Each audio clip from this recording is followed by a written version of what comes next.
പ്രിയപ്പെട്ടവരെ നമസ്കാരം. നമ്മളിന്ന് ഉണ്ടാക്കാൻ പോകുന്നത് ഒരു ഫ്രൈഡ് ചിക്കനാണ്. KFC മോഡൽ എന്ന് വേണമെങ്കിൽ പറയാം.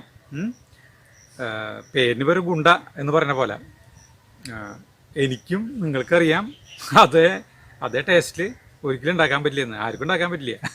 അത് എൻ്റെ സീക്രട്ടൊക്കെ വേറെയാണ്. ഈ പണ്ട് കാലത്ത് ഈ കാർ വർക്ക്ഷോപ്പുള്ള അതിൻ്റെ ഉടമസ്ഥന്മാർക്ക് ഒതുങ്ങി ഫിയറ്റ് കാറോ അല്ലെങ്കിൽ അംബാസഡർ കാറൊക്കെ ഉണ്ടാവും. അതും അവർ ബെൻസിൻ്റെ എംബ്ലല്ലേ ആ സാധനം വയ്ക്കും. എന്നിട്ട് അതിൽ ഞെളിഞ്ഞിരുന്ന് ഇങ്ങോട്ട് പോകും. മനസ്സിലായ ബെൻസ് കാർ എന്നുള്ള ലെവലിൽ പോകണം. ഞാൻ ബെൻസിലാണ് പോകുന്നത് പറഞ്ഞ പോലെ അതുപോലെയാണ് KFCയുടെ കാര്യം. നമുക്ക് KFC ഉണ്ടാക്കാമെന്ന് വെറുതെ പറയാം. മോഡൽ നാവില്ല. നമ്മളാദ്യം തന്നെ 4 കോഴി കഷ്ണങ്ങളാണ് എടുത്തോണത്. ഇത് ലെഗ് പീസാണ് ഒരെണ്ണം, അല്ല 2 ലെഗ് പീസാണ്. പിന്നെ കണ്ടില്ലേ ചിറകൻ്റെ 2 പീസ് കേട്ടോ. അങ്ങനെ 4 പീസാണ് നമ്മൾ എടുത്തോണത്. ഇത് കഴുകിയ വഴിക്ക് തന്നെ എടുക്കണം കേട്ടോ. കഴുകിയ വഴിക്ക് തന്നെ നമ്മൾ വല്ലാണ്ട് ഡ്രൈ ആവാൻ പാടില്ല. ഈ സാധനം ഒരു നേരിയ നനവ് വേണം. ഈ സാധനത്തുമ്മേ ഇതുമേ ചിക്കൻ്റെ ഇതുമേ ഒരു നേരിയ നനവ് വേണം. നനവില്ലെങ്കിൽ നമുക്ക് ഒരു സ്വല്പം വെള്ളം ഒഴിച്ചു കൊടുക്കാം.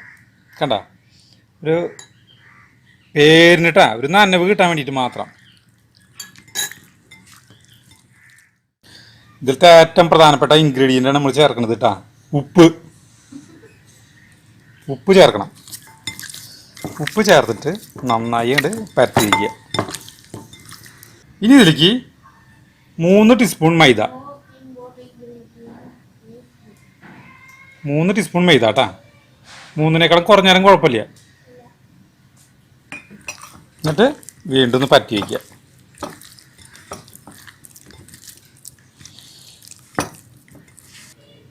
ഒരു ടീസ്പൂൺ കോൺഫ്ലവർ.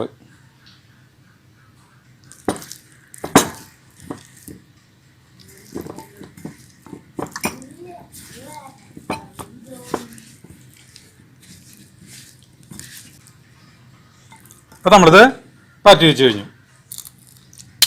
2 കോഴിമുട്ട അതൊന്ന് പതപ്പിച്ച് വയ്ക്കുക. പിന്നെ ഈ സാധനങ്ങൾ ഉണ്ടാവും, കോൺഫ്ലെക്സ്. ഈ കോൺഫ്ലെക്സ് ഉണ്ടല്ലേ നമ്മൾ പിടിയിൽ നിന്ന് വാങ്ങിക്കാണ്ട് ഇതൊന്ന് വെറുതെ കൈ കൊണ്ടൊന്ന് ഞരടി പൊടിക്കുക.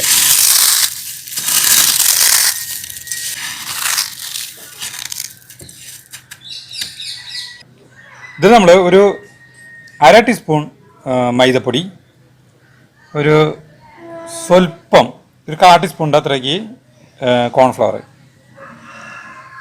എന്നിട്ട് ഇതൊന്ന് മിക്സ് ചെയ്യണം കേട്ടോ. വെറുതെ ഒന്ന് മിക്സ് ചെയ്ത് വയ്ക്കണം. നമ്മൾ നല്ല അടിക്കനുള്ള ഒരു ചീഞ്ചട്ടി വയ്ക്കണം.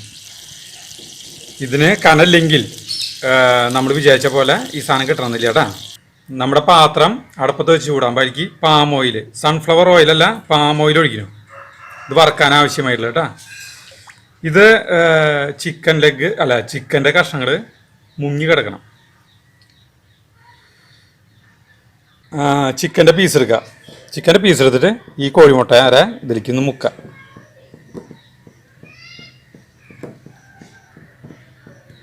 മുക്കിയിട്ട് നമ്മുടെ ഈ കോൺഫ്ലവറിലിടുക. കോൺഫ്ലെക്സിലിട്ടാ, കോൺഫ്ലവർ എന്ന് പറയുന്നത് ഞാൻ.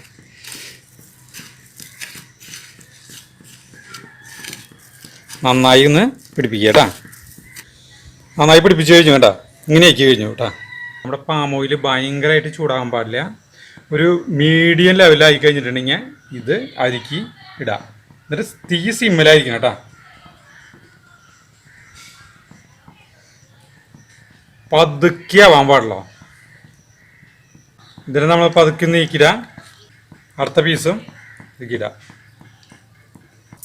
നമുക്ക് ഇത് 15 മിനിറ്റിന് മീതെ വേണം. മനസ്സിലായി? 15 മിനിറ്റിന് മീതെ വേണം ഈ സാധനം കറക്റ്റ് വേവാട്ടോ. അപ്പോൾ അതിനനുസരിച്ച് തീ പാടില്ല. തീ വെറുതെ പാളിച്ചൊന്നും കത്തിക്കരുത്. പതുക്കെ കിടന്നിട്ട് ആവണം.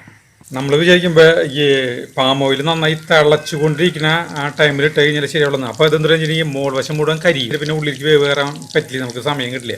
അതുകൊണ്ടാണ് മെല്ലെ ആവണമെന്ന് പറഞ്ഞത്.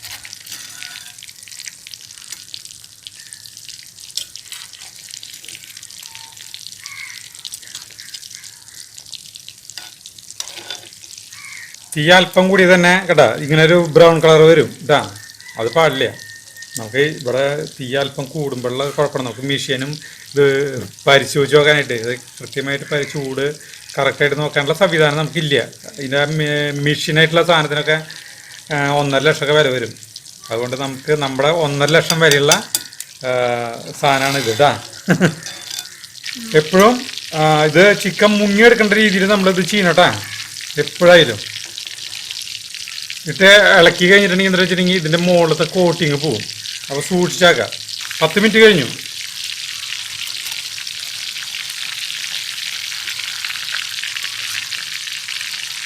അപ്പോൾ 12 മിനിറ്റ് കഴിഞ്ഞു കേട്ടാ. ഇപ്പോൾ നമ്മൾ ഇതിൽ വെച്ചിട്ട് 14 മിനിറ്റ് കഴിഞ്ഞു.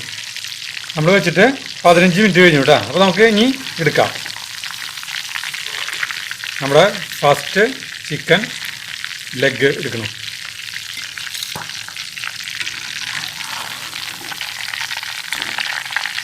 രണ്ടാമത്തെ നമ്മുടെ 2 ചിക്കൻ ലെഗിൽ എടുത്തു കേട്ടോ. അടുത്തിടുന്നതിന് മുമ്പ് ഇതിലത്തെ ഇതൊക്കെ ഇല്ലേ, ഇതൊക്കെ നമ്മൾ കോരി കളയണം. ഇങ്ങനത്തെ ഒന്നും പാടില്ല കേട്ടാ. പിന്നെ ഇതിൻ്റെ അടിയിലുണ്ടാവും ചിലപ്പോൾ കേട്ടാ. ഇത് അടുത്തത് നമ്മുടെ ഇങ്ങനത്തെ പീസുകളാണ് കേട്ടോ. അതായത് ഒരേപോലത്തെ കഷ്ണങ്ങൾ ഒരേ സമയം വറക്കാൻ നോക്കുക. അത് കോഴിമുട്ടയിൽ മുക്കുക. അതായത് ചിക്കൻ ലെഗുകൾ, അതായത് ഇത് ഈ ലെഗിൻ്റെയൊക്കെ വേവ് ഒരേ തരത്തിലായിരിക്കും, ഈ സാധനത്തിൻ്റെ ഒരേ തരത്തിലായിരിക്കും. അപ്പോൾ അത് ശ്രദ്ധിക്കുക. ഒരേപോലത്തെ കഷ്ണങ്ങൾ ഒരേ സമയം വേവിക്കാൻ നോക്കാം. ഇതിൽ മുക്ക.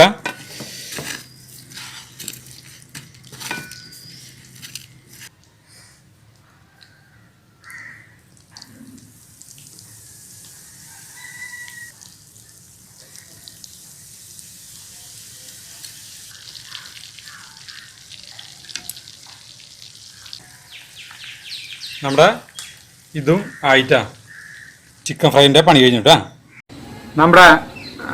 അങ്ങനെ നമ്മുടെ ഫ്രൈഡ് ചിക്കൻ റെഡി ആയിട്ടാ. നമുക്ക് ആദ്യം ഇത് ടേസ്റ്റ് ചെയ്തിട്ട് സംസാരത്തിലേക്ക് പോവാം അല്ലേ. ഇതിൻ്റെ ലെഗ് പീസ് കണ്ട, ജഗ്ഗുവിനാണ് ഫസ്റ്റ് കൊടുക്കുന്നത് കേട്ടാ. തിന്നട്ടെ. പിന്നെ കുറച്ച് സോസ് ഉണ്ട്. ചെയ്യണേലും മുന്നേ പറഞ്ഞിട്ടുണ്ട് ലെഗ് പീസ് അവന് വേണം. എന്താ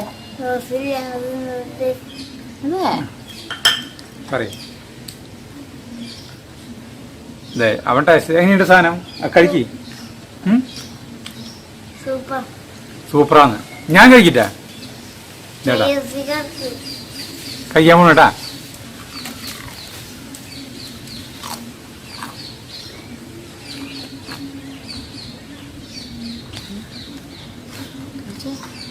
സാധിക്കോട്ടെ. ഇവിടേക്ക് ലെഗ് പീസ് ഇഷ്ടമല്ല. ഇഷ്ടമില്ലാണ്ടല്ല, ചേട്ടന് അത് ഭയങ്കര ഇഷ്ടമാണ്. വാങ്ങിക്കാണെങ്കിലും ചേട്ടൻ തന്നെ അത് കഴിക്കാറ് ലെഗ് പീസ് അല്ലേ. നല്ല ടേസ്റ്റിനായിട്ട് സാധനം. വീണ്ടും കഴിക്കാമോ?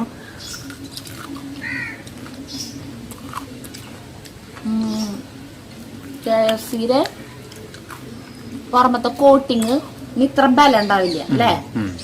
അത് എന്താണാവോ അവര് ചേർക്കണ സാധനം അല്ലേ. ഇതിൽ നമുക്ക് അജിനോമോട്ടോനെ ചേർക്കട്ടെ. അപ്പോൾ ഇതിന് ടേസ്റ്റ് കൂടും. വേറെ ചിലവുകളൊന്നുമില്ലല്ലോ. പാം ഓയിൽ ഭയങ്കര ചിലവ് മാത്രം. പാം ഓയിൽ ഉണ്ടാക്കാൻ പാടോട്ടാ. അല്ലാണ്ട് ഈ സൺഫ്ലവർ ഓയിൽ വില കൂടി സാധനങ്ങൾ ഉണ്ടാക്കാൻ പാടില്ല. വില കുറഞ്ഞ രീതിയിൽ ഉണ്ടാക്കാം. സൺഫ്ലവർ ഓയിൽ ഉണ്ടാക്കുമ്പോ ഇത്ര ടേസ്റ്റ് ഇല്ല അല്ലേ. നമ്മൾ വിചാരിക്കും ഈ മിളകും പിന്നെന്താ ജിഞ്ചർ ഗാർലിക്കും പിന്നെ മസാല ഒന്നും ഇല്ലാണ്ട് ഇത് എങ്ങനെ കഴിക്കാൻ പറ്റാ. പക്ഷെ ചിക്കൻ നമ്മൾ വീട്ടിലേക്ക് വാങ്ങിക്കില്ലേ, ബ്രോയിലർ ചിക്കൻ. അപ്പൊ അതിന്റെ ഒരു പീസ് എടുത്തിട്ട് ഇങ്ങനെ ചെയ്ത് നോക്ക്, അങ്ങനെ സംശയം ഉണ്ടെങ്കിൽ. അപ്പൊ ഇനി ചിക്കൻ തിന്നു കഴിഞ്ഞു, എല്ലാം കഴിഞ്ഞു. ഇനി അടുത്തത് പറയാൻ പോകുന്നത് എന്ന് വെച്ചിട്ടുണ്ടെങ്കിൽ ഞാനും KFCയുമായിട്ട് തമ്മിൽ ഒറിജിനൽ KFC അമേരിക്കൻ കമ്പനിയില്ലേ, അവരും തമ്മിലുള്ള ഒരു അവരുമായിട്ടുള്ളൊരു ഏറ്റുമുട്ടലിന്റെ ഒരു കഥയാണ് പറയാൻ പോകുന്നത്. സരിത അതിന് തുടക്കം കുറിക്കും. പറയും. പറഞ്ഞു തുടങ്ങിക്കോ. അല്ലെങ്കിൽ സരിത ആദ്യം പറഞ്ഞ് ഞാൻ തുടക്കം തന്നെ പറയാം. ഒരു കാറ്ററിംഗ് തുടങ്ങാൻ തീരുമാനിച്ചു. ഒരു 7-8 കൊല്ലങ്ങൾക്ക് മുമ്പ്. ഞാൻ പ്രസവിച്ചെടുക്കുന്ന സമയത്ത് ചേട്ടൻ വന്നു ഒരു ദിവസം കാണാൻ വന്നിട്ട് പറഞ്ഞു, എൻ്റെ വീട്ടിൽ വന്നിട്ട് പറഞ്ഞു, നമ്മൾ കാറ്ററിങ് ഈ പാചകത്തിനോട് താല്പര്യമുള്ള കാരണം കാറ്ററിങ് കുറേ നാളായി എൻ്റെ മനസ്സിൽ. അപ്പം കാറ്ററിങ് തുടങ്ങുമ്പോൾ പറ്റിയൊരു പേര് ഞാൻ കണ്ടുപിടിച്ചിട്ടുണ്ട്. ഞാൻ എന്തിട്ടാണ് ഇത് പറഞ്ഞു, EFC എന്ന് പറഞ്ഞു. അപ്പോൾ ഇവിടെ യൂറോപ്യൻ ഫ്രൈഡ് ചിക്കൻ EFC ഇവിടെ കടകൾ നിറച്ചുണ്ട് തൃശ്ശൂർ. അപ്പം ഞാൻ പറഞ്ഞു EFC എന്ന് പറയണ പേരിട്ട് കഴിഞ്ഞാൽ ഇങ്ങനെ ശരിയാവാ, അത് പ്രശ്നമില്ലേ, അങ്ങനത്തെ പേരിൽ മറ്റേ ഇതുള്ളതല്ലേ എന്ന് പറഞ്ഞു. അതൊന്നും ഒരു കുഴപ്പമില്ല, നീ EFCക്ക് നല്ല ഒരു എക്സ്പാൻഷൻ ഉണ്ടാക്കുകയെന്ന് പറഞ്ഞു. EFC തന്നെ പേര്, അതിൽ ഒരു മാറ്റമില്ല, അതിനൊരു എക്സ്പാൻഷൻ നീ കണ്ടുപിടിക്കാൻ പറഞ്ഞു. അപ്പം ഞാനിങ്ങനെ ആലോചിച്ചപ്പോൾ EFC എക്സലൻറ്റ് ഫുഡ് കാറ്ററിംഗ് അങ്ങനെ പേര് അല്ല ചേട്ടാ, കാറ്ററേഴ്സ്. എക്സലൻറ്റ് ഫുഡ് കാറ്ററേഴ്സ് എന്ന് അതിൻ്റെ ഫുൾ ഫോം. അങ്ങനെ ഞാൻ പറഞ്ഞു അത് ശരിക്കും അത് തെറ്റാണ്. കാറ്ററേഴ്സ് എന്ന് പറഞ്ഞാൽ ഫുഡ് ചെയ്യണവരാണ്. അപ്പോൾ പിന്നെ ഫുഡ് കാറ്ററേഴ്സ് എന്ന് പറയേണ്ട ആവശ്യമില്ല. അപ്പോൾ അത് കുഴപ്പമില്ല, നമുക്ക് EFCക്ക് ഒരു ഇത് കിട്ടിയാൽ മതി. ഇങ്ങനെയാക്കി ഒരു EFC അതിന്റെ വിസിറ്റിംഗ് കാർഡ് നല്ല ഭംഗിയുണ്ട്, ഭയങ്കര ഭംഗിയായിരുന്നു. EFC ഒരു കോഴിയുടെ ഒരു ഇത്, ഇതിന്റെ അടിയിൽ എക്സലന്റ് ഫുഡ് കാറ്ററേഴ്സ്, ഇങ്ങനെയാണ് സാധനം കേട്ടാ. അതുപോലെയാണ് ഇങ്ങനെ ഉണ്ടാക്കി വെച്ചു. ഇനി സരിത പറയും. അപ്പോൾ EFC എന്നുള്ള പേര് ആക്കി കഴിഞ്ഞപ്പോൾ തൊട്ട് ആൾക്ക് ആദ്യം തുടങ്ങി. ഈ കാറ്ററിംഗും തുടങ്ങിയിട്ടൊന്നുമില്ല കേട്ടാ, ഈ പേര് രജിസ്റ്റർ ചെയ്യണം. ഈ പേര് രജിസ്റ്റർ ചെയ്തിട്ട് വേറെ കാറ്ററിംഗുകാരെങ്ങാനും ഇത് കണ്ട് അറിഞ്ഞു കഴിഞ്ഞാൽ അവർ ഈ പേരിൽ തുടങ്ങും, അങ്ങനെ നമ്മുടെ വർക്ക് പോവും, അങ്ങനെ ഇങ്ങനെ എന്നൊക്കെ പറഞ്ഞാൽ ആൾക്ക് ആദ്യം പിടിച്ചിട്ട് ഇരിക്കപ്പെടുത്തിയില്ല. അപ്പം ഞാൻ പറയും ഇത് നമ്മൾ തുടങ്ങി ഇത് വിജയിച്ചാലല്ലേ ഇത്. ഇവിടെ ഇപ്പോൾ ഉല്ലൂരൊക്കെ ഹാർവസ്റ്റ് എന്നൊക്കെ പറഞ്ഞിട്ട് നല്ല പേര് കേട്ട കാറ്ററിംഗൊക്കെ ഉള്ളതാ, നിറച്ച് കാറ്ററിംഗ് ഉണ്ട് ഉല്ലൂർ വശത്ത്. അപ്പം ഇവരോടൊക്കെ മത്സരിച്ച് ജയിച്ച് നമ്മൾ കയറി വന്നിട്ടൊക്കെ നന്നായി നമ്മൾ നല്ലൊരു സ്ഥിതിയിൽ എത്തുകയാണെങ്കിൽ അന്ന് രജിസ്റ്റർ ചെയ്താൽ പോരെ ഇതൊക്കെ ഞാൻ ചോദിച്ചപ്പോൾ അതൊന്നും പറ്റില്ല. നീ കണ്ടിട്ടില്ലേ ഒരു പേര് വന്നിട്ട് അതിൻ്റെ മേലെ R എന്ന് പറഞ്ഞിട്ടൊരു സാധനം ഉണ്ടാവും, അത് ഇടണം. അത് ഇട്ട് കഴിഞ്ഞിട്ടുണ്ടെങ്കിൽ അത് കാണുമ്പോൾ ആൾക്കാർക്ക് തോന്നും ഇവര് ഭയങ്കരന്മാരാണെന്ന് തോന്നും. അപ്പം നമുക്ക് അങ്ങനെ വർക്ക് കൂടുതൽ കിട്ടും. പിന്നെ എന്തിട്ടാണ് ഗുഡ് നൈറ്റ് മോഹനൻ ആ പേര് കൊടുത്തിട്ട് ആൾക്ക് എത്ര കോടി കിട്ടി, അയാൾ കോടീശ്വരൻ. അതുപോലെ നമ്മുടെ അടുത്ത് ആരെങ്കിലും പേര് ചോദിച്ചാലോ, അപ്പൊ ഈ പേര് വിറ്റിട്ട് നമുക്ക് ഭയങ്കര കാശുണ്ടാക്കാം. മദ്രാസിൽ പോയിട്ടല്ലേ അത് ഇല്ലില്ലേ അവിടെ ജോലി ഈ മദ്രാസിലാണ് രജിസ്റ്റർ ചെയ്യുക. ഈ പേര് ഈ ഇതിന്റെ എന്ത് സാധനത്തിന്റെ പേര് നമുക്ക് വ്യവസായം നമ്മൾ അതിന്റെ പേര് അപ്പൊ എനിക്ക് കൃത്യമായിട്ട് അറിയില്ല. അവിടെ നിന്ന് ചെയ്യാം. അപ്പൊ തൃശ്ശൂർ ഇവിടെ എറണാകുളത്തുള്ള ഒരാളാണത് ഏജന്റ്. അവര് ചെയ്ത് അവര് രജിസ്റ്റർ ചെയ്തു, അവരിത് ചെയ്തു. അത് ചെയ്ത് കഴിഞ്ഞിട്ട് ഒരു കൊല്ലം വരെ അവര് നിരീക്ഷിക്കും. ഒരു കൊല്ലം കഴിയുമ്പോൾ ആദ്യം TM എന്ന് വരാം, കണ്ട TM എന്ന് കണ്ട.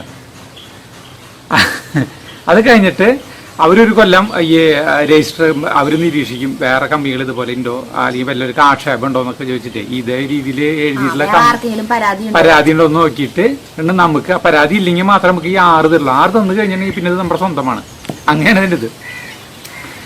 അങ്ങനെ എത്ര പൈസ അന്ന് അത് അവർക്ക് 6000 രൂപ കൊടുത്തത് രജിസ്റ്റർ ചെയ്യാൻ അന്ന്. എന്നിട്ട് ഏറ്റവും രസം പറഞ്ഞിരിക്കും ഒരു ദിവസം നമുക്ക് അവിടെ അല്ലല്ലേ ആദ്യം രജിസ്റ്ററല്ലേ വന്നത്. ആദ്യം ഒരു അന്വേഷണം ഒരു ചെക്കനെ വന്നു.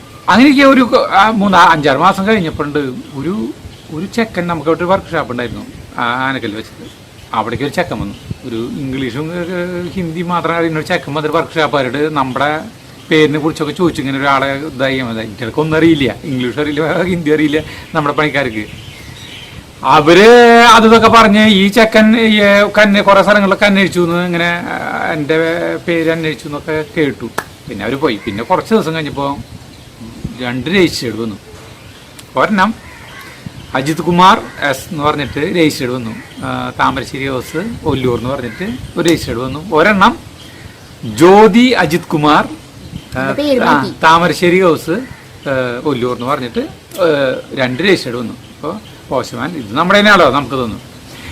മറ്റത് ഞാൻ പറഞ്ഞു എനിക്കറിയില്ലെന്ന് വന്നത് ന്യൂഡൽഹിയിൽ നിന്നാണ് വന്നത്.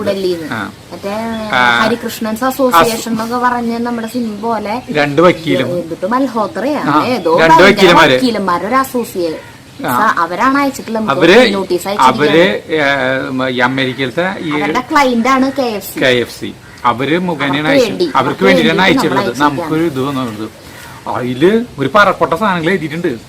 ഞങ്ങൾ KFCനെ പറ്റി ഞങ്ങള് ഇത്ര ലക്ഷം കോടി ഡോളറിന്റെ ആസ്തി ഉണ്ട് ഞങ്ങൾക്ക്.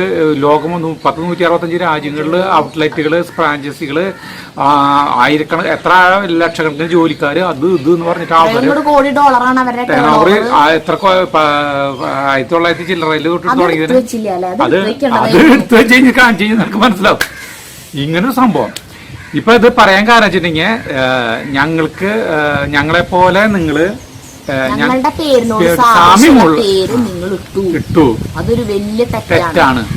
ആ ഒന്നുകിൽ അത് പിൻവലിക്കുക, അതല്ലെങ്കിൽ നമുക്ക് കോടതിയിൽ നിയമ നടപടികളായിട്ട് പിന്മാറാം. പിന്നെ നിയമ നടപടി അപ്പടി സുപ്രീം കോടതിയിലാണ് നടക്കുക.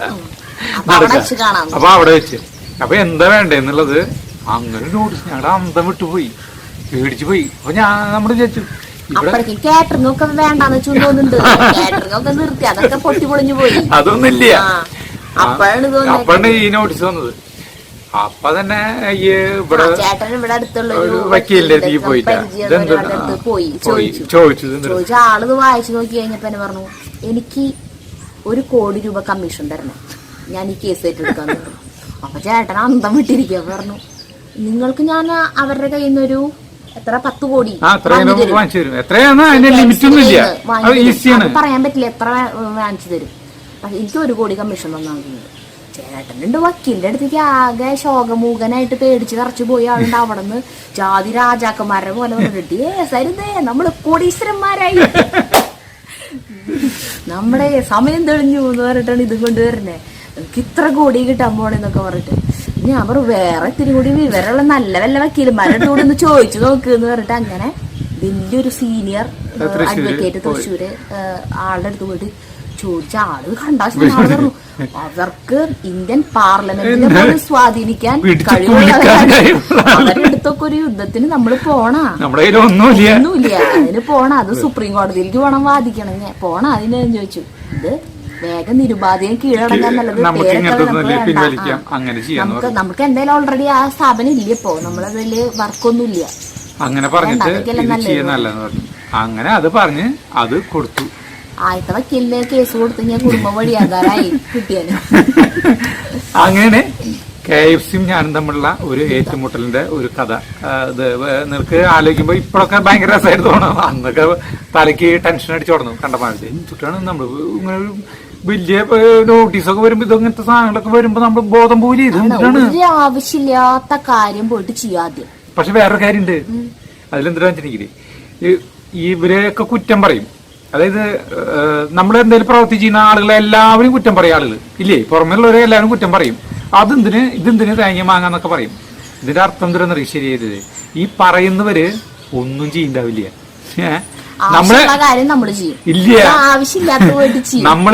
നമ്മളെ ആളുകള് എന്തെങ്കിലും പ്രവർത്തികൾ ചെയ്യുമ്പോഴാണ് പിഴവുകൾ സംഭവിക്കുന്നത്. പിഴവുകൾ സംഭവിക്കുമ്പോൾ മാത്രമാണ് മറ്റുള്ളവർക്ക് കുറ്റം പറയാൻ പറ്റുന്നത്. ആ സമയം നമ്മൾ ഒന്നും ചെയ്യാണ്ട് കൈയും കെട്ടിയിരുന്നാലോ നമുക്ക് പിഴവുകൾ സംഭവിക്കില്ല, മറ്റുള്ളവരൊന്നും പറയില്ല.